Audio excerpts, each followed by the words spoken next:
Begin the current Daf Mesechtes Bava Kama Daf Chav Beis. We begin 5 lines down at the top of the Yomid. The Gemara continues explaining the case of our Mishnah. Our Mishnah is essentially really continuing from Shein and Regel. We have the title of the parak, to the Regel, and we're speaking about these two mazikin, Shein and Regel. But the case was regarding Hakelev. We're talking about them jumping off a roof. So that's regarding Urche, it's normal, and regarding paying Nezek Shalom. Now, once we spoke about a dog, so Mishnah had another case of a Kelev Shanatal regarding a dog that took a hot biscuit, they went to a pile of grain, he ate the biscuit, and now the pile of grain got on fire. So the Mishnah said for the biscuit he has to pay Nezek Shalom, which, okay, that's the theme we were talking about regarding Shein. But we said on the Gadish, on the pile of grain, he has to pay Chatzin Nezek, and that's what the Gemara is going to get into discussion. What exactly is the liability of Chatzin Nezek on the pile of grain? And regarding it relates to the mazik of Eish, as Gemara is going to explain. Today's daf throughout the entire world. So discussing today's daf are the machlekes and the rationale of the liability for Eish, as we just described why we're getting into the mazik of Eish over here. Where it says in the pasuk, "Kisei Eish, fire is going to go out, and matzah kaitzim is going to find thorns, and Nechol Gadish is going to eat the pile of grain, or a kama, or the standing grain, or a sod, or the field. The one that made the fire has to pay. What's the liability for? So this is the fundamental machlekes. Rabbi Yochanan says Isha mishum chitzav, that the fire is like your arrows, because essentially the question obviously is that you didn't really do anything with the mazik of Eish. The fire is going on its own. So what's your liability? Either because it's like your arrows, when you light the fire, now it's going out, it's shooting forth. When it goes there, I was here, there was there, but I made something that ended up going over there. And Shlakasham says Isha mishum ma'ayin. No, it's because like anything that you're a monetary responsibility, and it's your animal that goes out and damages. So too, your fire is considered like your monies, and therefore you have liability for that.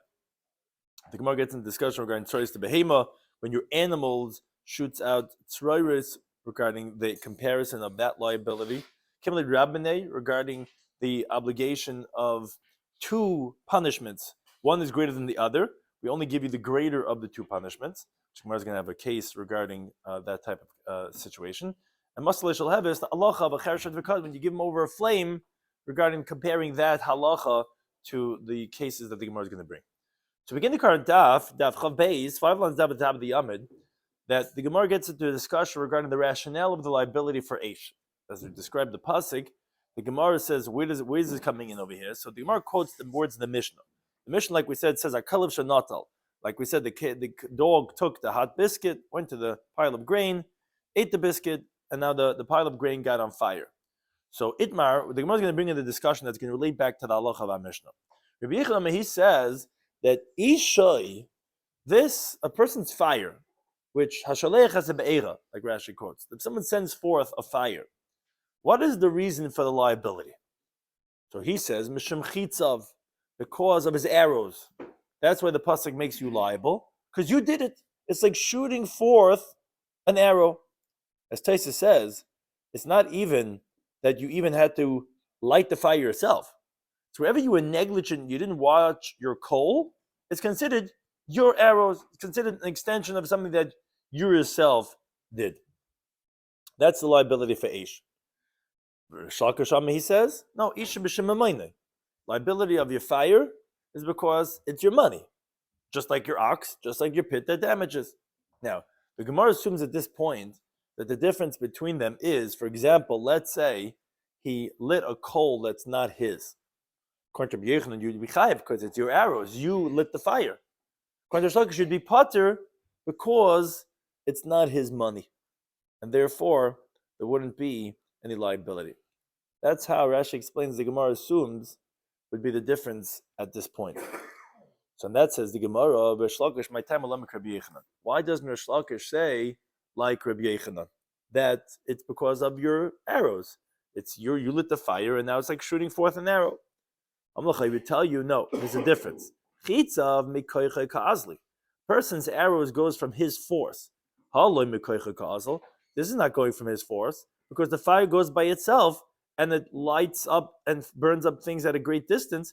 That wasn't his force. We know the arrow, the greater that you pull it back, the greater it shoots out, but that's the force of the person. The fire is not his force, therefore you cannot say it's because of chitzav. And Rabbi Yochanan might tell him Rish Lakish. Why does Rabbi Yochanan not say like Rish Lakish that's considered because of Mamainai? So Amalach, he would tell you, no, Mamainai is be Mamasha. Someone's money is something that has substance. And Taisa gets into discussion what would buyer also doesn't have substance, but your money is something that you have. It's a mitzias. It's something that has a reality to it. Unless be mamasha, but here by age, the flame that damages doesn't have any substance. So therefore, when the Torah makes you liable, it must be because of your arrows, because it can't be as imaminai, because there's nothing there. Like Taisa explains, it consumes. It's nothing. There's nothing there that you have, and therefore that's why each one doesn't say like the other one regarding to this halacha of what the liability of Eish, what the liability is of, is it because of mammon or is it because of chitzav? Like Rashi had given an example. What's the difference between them is, let's say it's not as kol. So for chitzav you'll be chayiv, but for mammon you won't be chayiv. So the Gemara says, so why are we discussing this? Where is this coming in over here? So the Gemara says, none. This Gemara asks from the halacha of Mishnah on Rish Lakish. We learned that the dog takes the coal, etc. We have this whole case. And he goes to the pile of grain. And on the pile of grain, he eats this hot biscuit. But it's also boiling hot biscuit that burns up the whole pile of grain. And we said that on the biscuit, of course, you'll pay Nezek Shalom because that's shame. That's why we brought into our previous Mishnah, which we were discussing. He pays full damages. And then for the pile of grain, you pay Chatzi Nezek. So the Gemara wonders, why does he pay for the Gadish and why only Chatzi Nezek? So that the Gemara says, we understand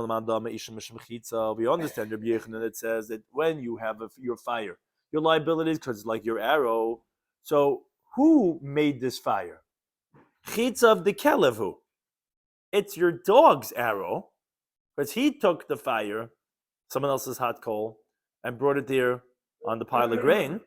So that is tzrayros. Tzrayros is kaichai. Tzrayros is that you cause something to happen that shoots forth somewhere else. So therefore, he's going to pay Chatzi Nezek.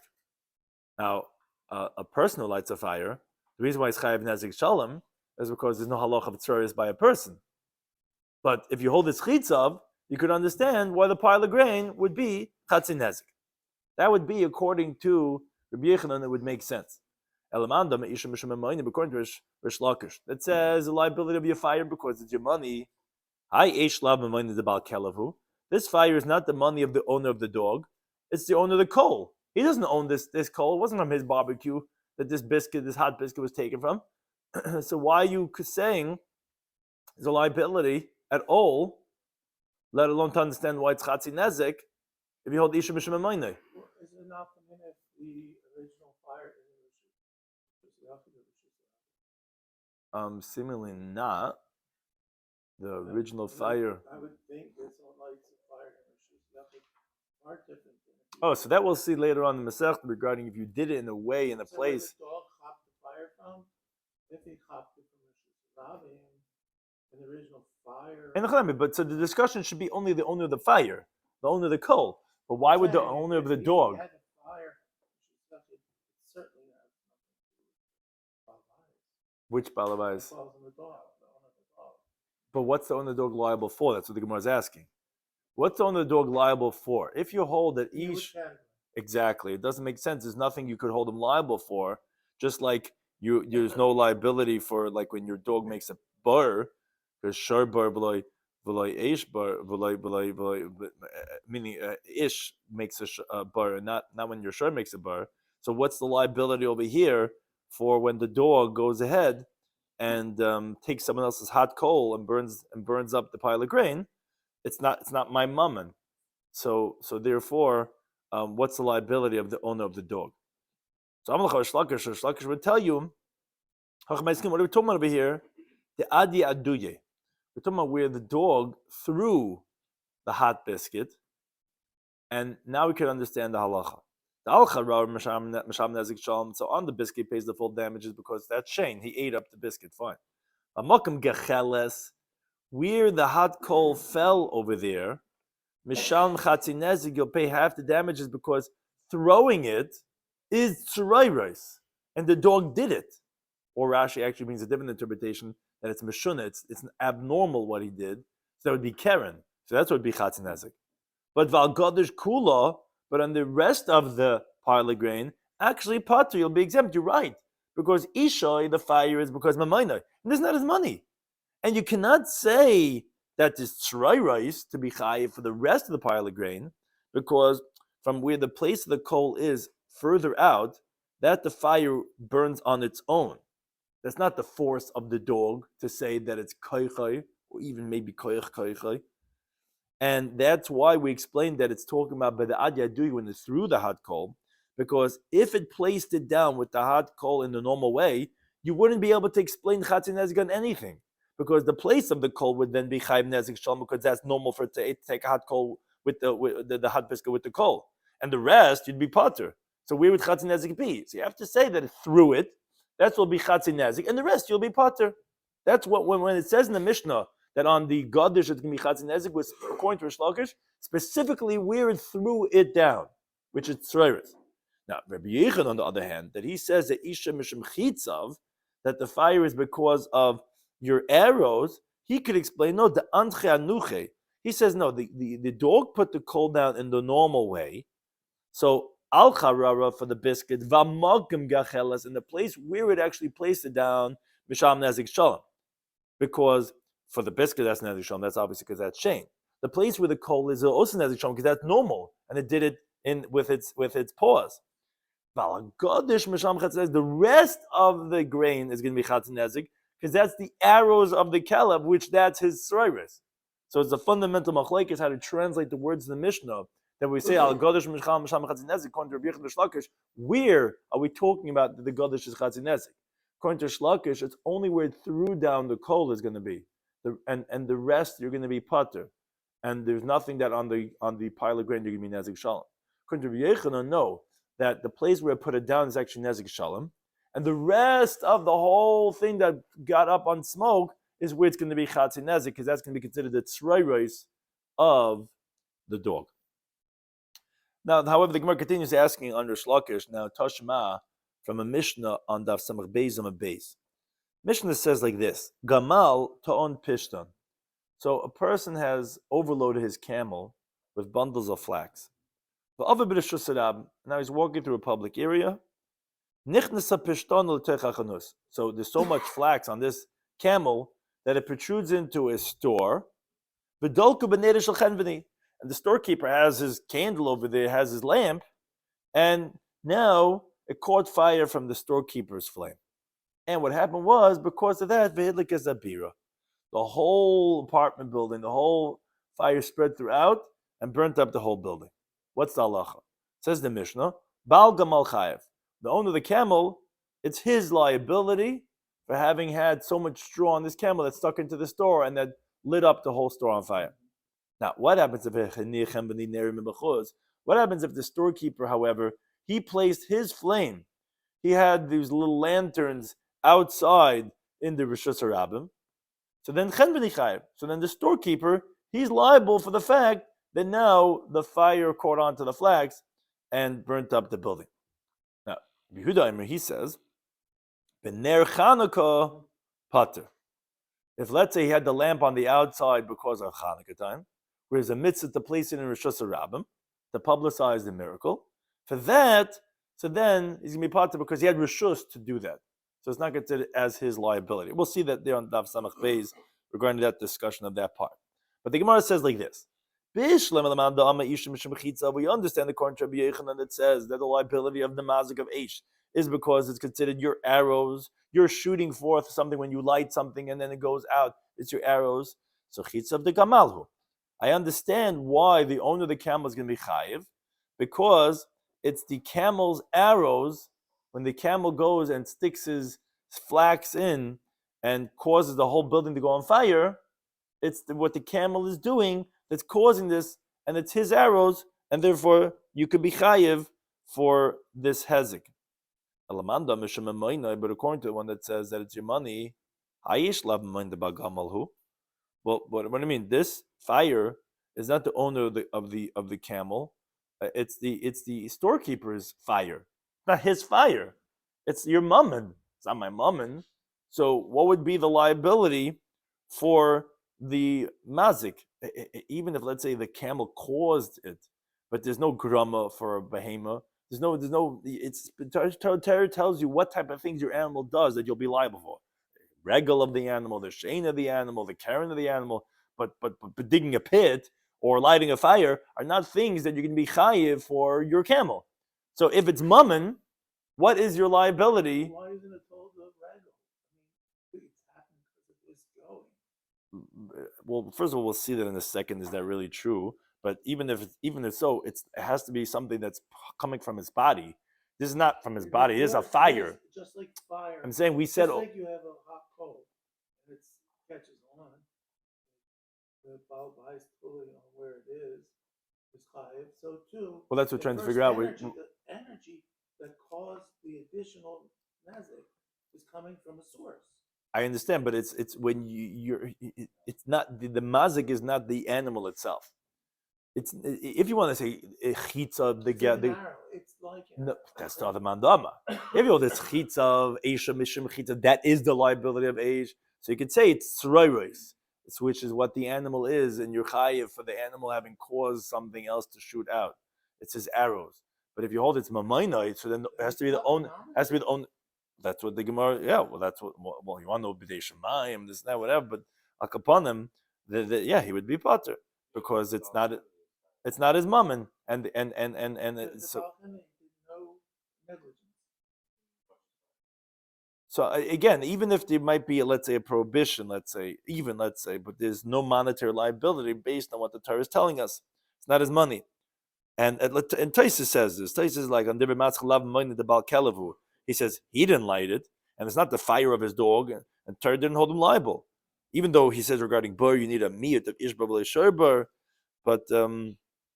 It's partial to the Gemara. Question for the camel than the dog. The dog is wild, the camel is not. The big question is someone was leading the camel. No one's leading a dog. Yeah, when Tosa says on the dog, we ask more so on the camel. Because you cannot control a dog. If there's a mandam and the dog's chayiv, I would think Kosh can kal chemer, that camel would be. The dog would be chayiv for what? That's what I'm saying. Even if you're going to be machayiv a mazik, it has to be fitting into the categories of the Torah's mazikin.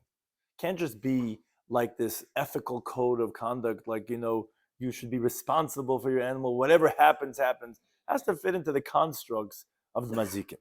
Is this shane? No. Is this regal? No. Is this karen? No. So then you're not chayiv for your animal. You want to be chayiv for Eish? Eish, it has to be your mum, and it's not your mum, and it's someone else's fire. Right. But what's the liability for? I understand. But what's the mazik? Exactly. It's not my mum. And so you want to know is a gram, you want to be shemayim, you want to know something fine. But you can't be mechayiv me from the categories of mazikin. So I'm Shlaker will tell you, and the Gemara is going to address some of these like traces of this. What we're talking about over here is bimasachseches, that it gets burnt up. It lights up kol birakula, the entire building. Meaning, as Rashi explains, what happened is that the camel passed by in front of the entire building and lit it up, which that's essentially like the whole building was like the makam of the gachelas, of where you put down the coal. You're right. In general, when the fire goes by itself, it's not as arrows because Rish Lakish holds it's memainai. Here, the liability is going to be because it's like the place of where it put down the coal itself, which the makam of the gachelas is going to be the animal's action itself. But the Gemara says, Ihachi, if that's the case, then Ima Sefer, look at the Sefer. The next part was that we said that if the storekeeper put his candle on the outside, the storekeeper is going to be chayiv. But meaning, as Taisa explains, that why would the chemveni be responsible for everything the owner of the camel should be liable with him because he's also negligent with this sichsuch. But if it was not mesachseches, then it would make sense because he shouldn't have entertained that the candle should be on the outside. But since we explained it's b'machseches, so it's not possible that he doesn't see that it's burning up. And since it's burning so up, where it's going and it's passing through the whole building, he should have distanced his animal and held him back from going and be mesachseches. So therefore, Tais explains that's the Gemara's question. He says it's not referring to why is the storekeeper liable at all, and the owner of the camel should be liable for everything, but it's asking if it's mesachseches, it's like where you're putting down the coal itself, that for that itself, you should be chayiv for the animal doing this action. But if that's the case, so when the nerim and bachutz, so then why is the chemeni chayiv for everything? At least you should have some of the liability should be for the owner of the camel too. So that answers the Gemara. Oh no, that's Bisha Amda. That's tomorrow where the camel stood in its place and the whole building went up on fire because the bundle was very large that it was equivalent to the whole building. So it's like the makom of the gecheles, which the Gemara doesn't get a chance to finish what it wanted to say, and the Gemara jumps in to ask and says, what? Amda b'sichsecha? So you tell me that it stood in one place and it was able to light up the whole building? Meaning not that it traveled. It was like the makom of the gechel. It was like the place of like putting down the coal itself, which would be the liability of this one action. So koshken the chemeni patzer, then all the more so the storekeeper should be exempt. Bal gamal chayiv, because he should have been quick to lead it away that it doesn't do this. So then for sure the owner of the camel should be chayiv. We're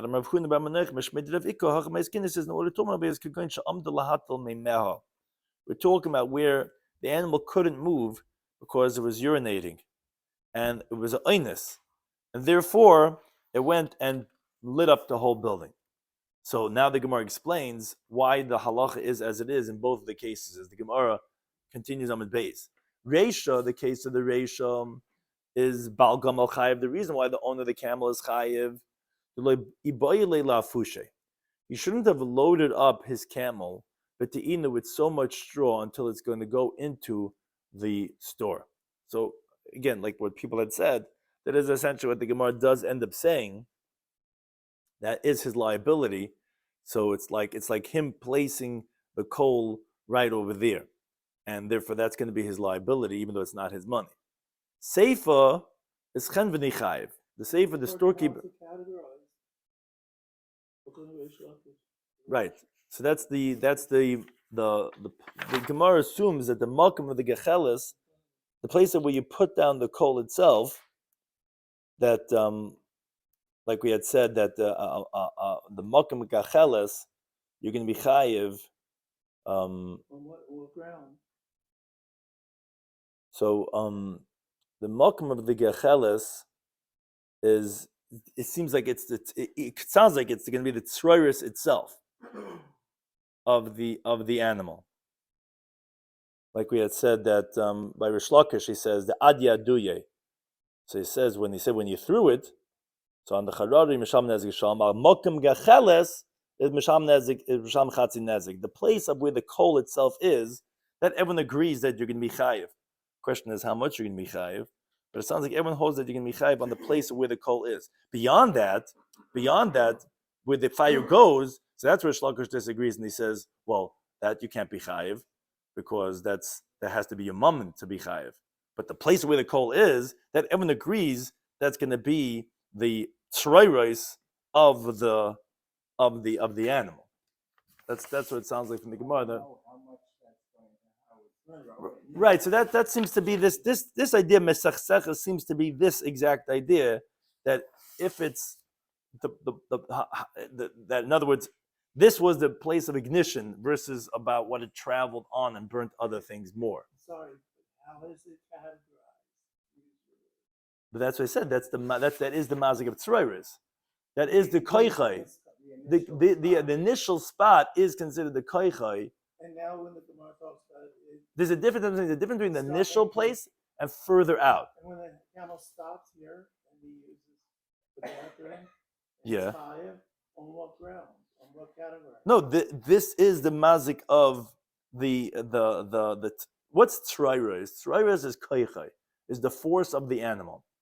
The force of the animal, but what's different is we were talking about where you put down the coal versus the other places of the rest of the pile of the grain. The rest of the pile of the grain, Rish Lakish was saying you're going to be pater. Why are you going to be pater? According to Riyachan, you'll be chayiv. Riyachan was saying because it's your arrows. Whose arrows?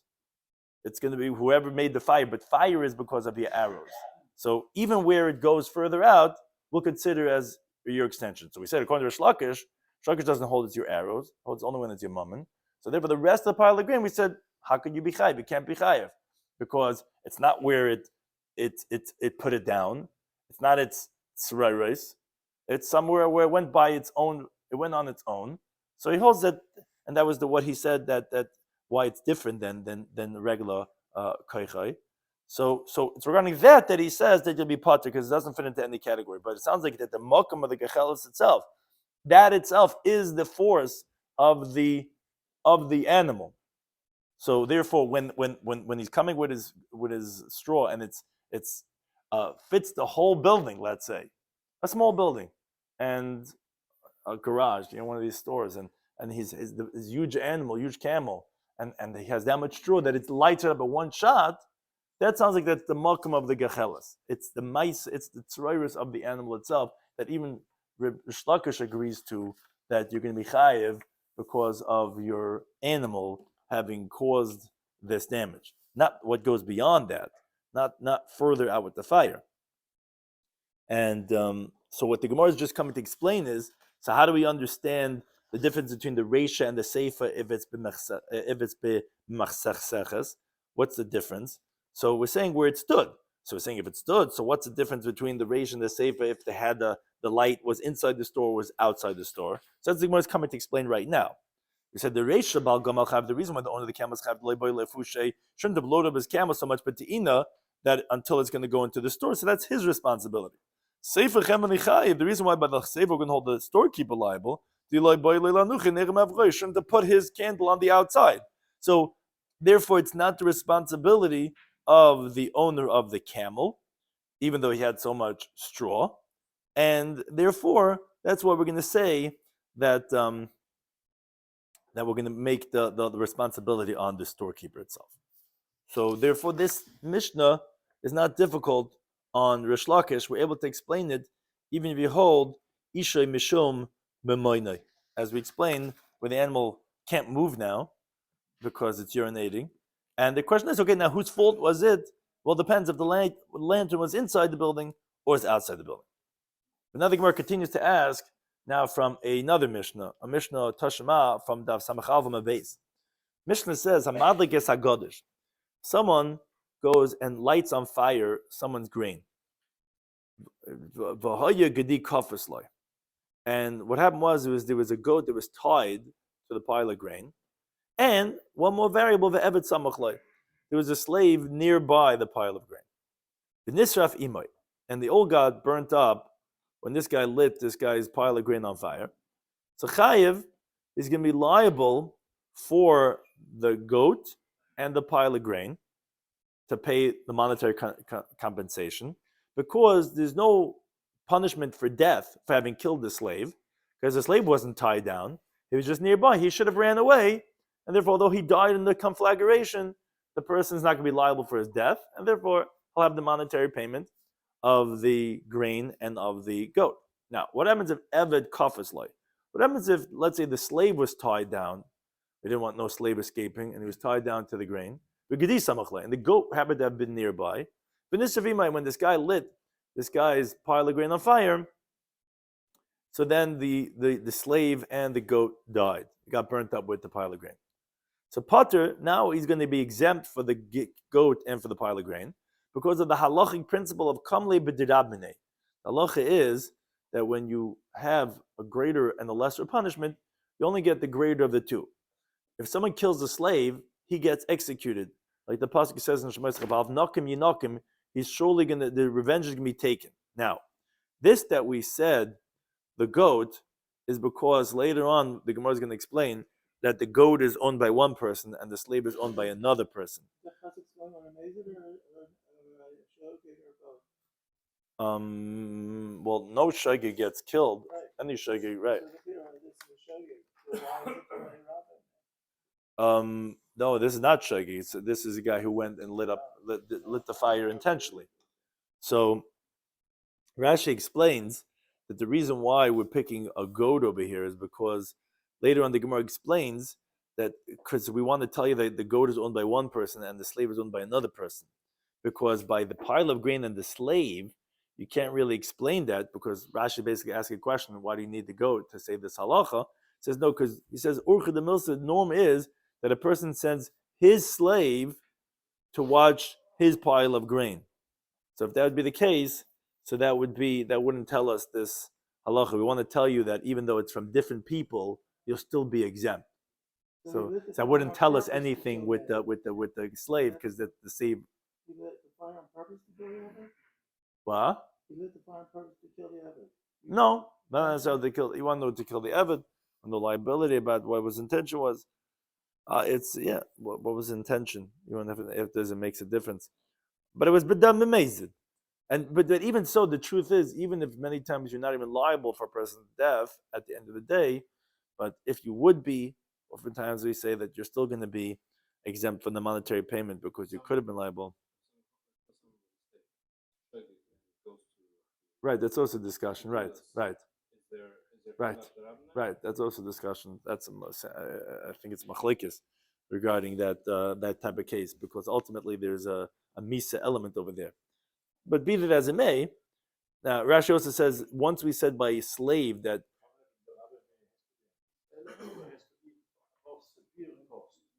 Right, no, I'm saying misa usually is something that's you want to know because of al-gullus.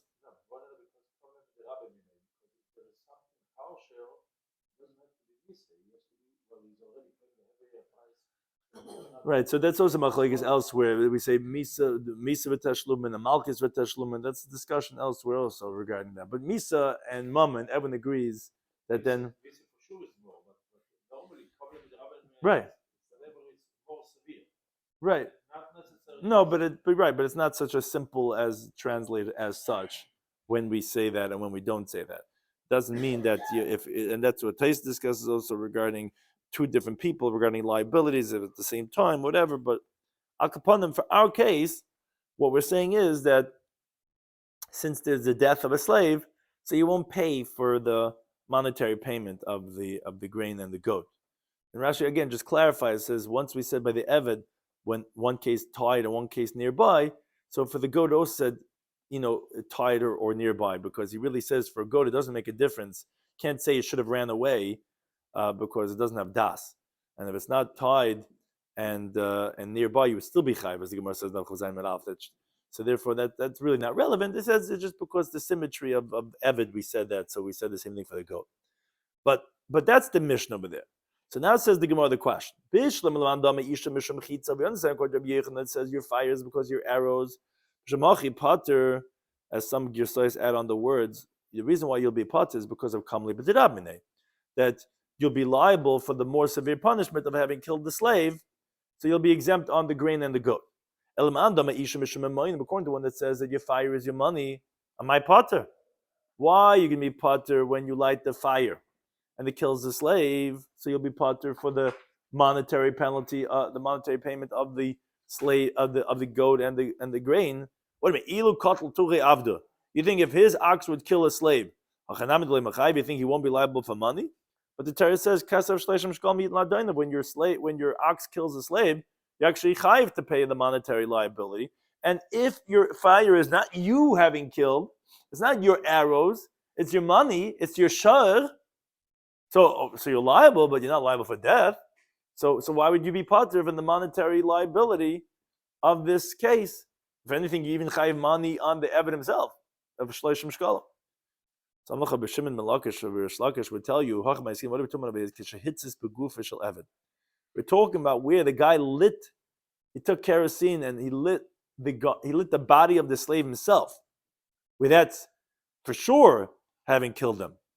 We're Where that's what we're saying, you're going to get the greater of the two punishments because you're being executed for having killed the slave. You'll be exempt for the grain and for the goat that got killed with that got burnt with that too.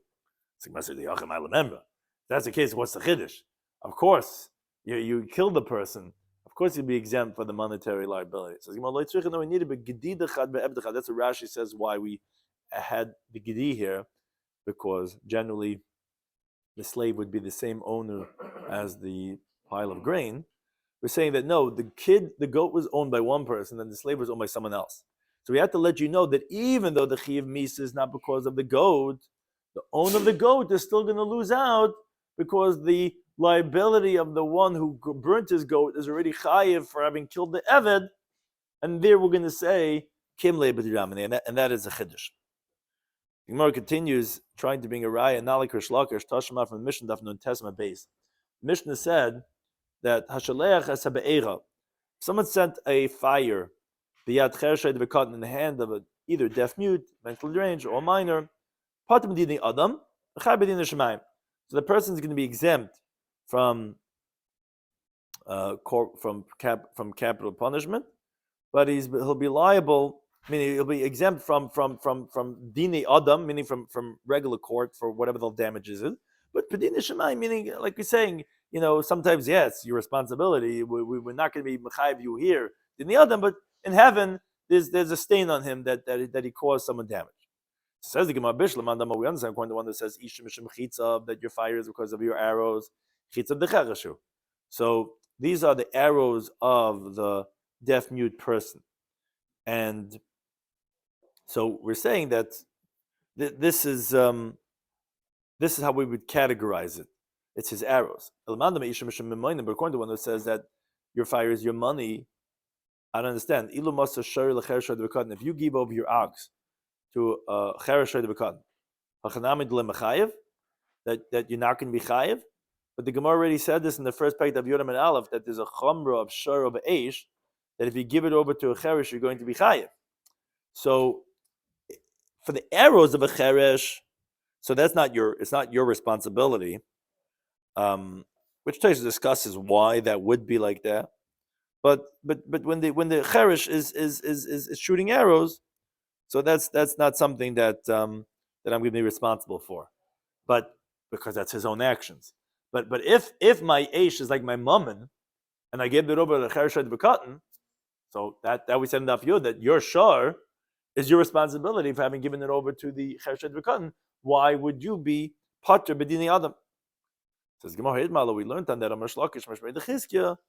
Leishon, we didn't learn this halacha elikishmas legacheles veliba. It's only talking about where you gave him a coal and the cheresh went and blew in it, and he caused it to become a huge flame. That's not similar to a shar, because a shar in its own right is ready to damage. But here a coal, the cheresh had to make it into being a mazik, similar to how we describe with Rabbi Yechanan that it's his arrows. So here also, even though Eish is usually your mammon and it's like a shar, it's not really the same thing like a shar, because here he didn't give him a full-fledged fire. He gave him a coal. A coal is something that wasn't ready to damage, so therefore you're not going to be chayiv pidin the adam. You're right, al-masla shalavis, but so you're right, if you give him a flame, then you're right, then chayiv, then you'd be liable. My time, what's the reason? Because baghe ezeka, the damage is ready, it's like your shar, it's going to be your mammon shemazik, according to Rish Lakish. Rabbi Yechanan, l'shitasai, according to his opinion, he would say, no, afilah shall have his pater. Even the flame you'd be pater, because he holds that the fire, what's a liability, is not because it's your money. The owner of the fire is not responsible. It's considered chitzav, your arrows. Here it's the arrows of a cheresh. Kasava, he holds savs to the cheresh kagarim. It's the holding of the deaf mute that caused it. So it's not me that caused it. And it's only who caused it that's a liability. It's not whose money it is, because it's not al's mammon, it's al's chitzav, al's arrows. So he would hold loy machayv, he wouldn't be liable for giving it over the cheresh devekatan. Ad masale gavza, only if you gave him over the dry wood, silta, and these small, thin pieces of like twigs, v'shraga, and then he went and lit it. That's for sure a negligence, because that's literally giving him like something combustible that's waiting for something to happen, that would be a liability. But up until that point, there wouldn't be any liability for the one who gave him over the fire. Now, Amar Rabba concludes this discussion by saying, a pasuk and a brisa support Rabbi Yochanan, who says that isha mishum chitzav, liability is because your arrow is not because your money. Because it says in the pasuk in Shemais ki seitzi eish, when the fire goes out, it says the fire is going to go out, it's going to find thorns, and it's going to consume the person's grain. Teitze sounds like me'atzma, that goes out on its own. And you cannot explain the pasuk when he himself lit the pile of grain of his friend. Rather, he lit it in his own property, and the fire went by itself. And even so, the pasuk is saying, Yishalom hamar b'esa be'era, that the one who lit the fire is going to have to pay. It's like as if, it sounds like as if he's lighting it himself. Shema Minah, what you see from that, Isha Misham Chitzav, we see that we consider as if you did it yourself, even though you didn't do it, because we see the fire as if it's your arrows. And Masnita the Tanya, what's the brayso that supports Rabbi Yochanan? Is like we learned Pasach HaKasav, it's continued before Gimel and Aleph. When there's Kimamayna, the Pasuk opens up with the damages of your money because it says Kiseitze Eish, which sounds like that the fire went out on its own, so it's your money damaging. B'sayim b'niske gufa, and it concludes with the damages of the person's body because it's calling it, like we said, Maver, like he lit on fire. To tell you, Isha Mishum Chitzav, to tell you that his fire is because of his arrows, which is like the opinion of Rabbi Yochanan. You can do anytime. Blessing us.